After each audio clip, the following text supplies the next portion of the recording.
এটাই বল খেলা। দেখো ভিডিও করলে ও চুপ করে থাকে, ভিডিও করতে দেবে না। আর যখন ভিডিও করবো খেলতে চায় না।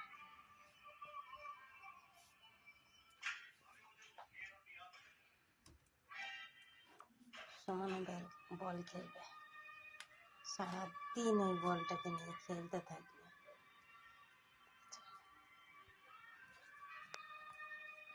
কোথায় নিয়ে চলে আসতো দেখলাম, এবার ওটাকে খাটের তলায় নিয়ে যাবে। বাবু এখন খাওয়া দাওয়া হয়ে গেছে তো আমাদের, শুতে হবে তো। যাও হিসি করে আসো, হাগু করে আসো, যাও যাও তুমি পটি করে আসো, যাও যাও যাও যাও। এখন পটি করতে যাবে, আমাদের সঙ্গে শোয় তো, ব্যাস পটি করে আসবে, ব্যাস বিছানায় ও শোয় আমরাও শোয়। দেখছো কেন বাবু?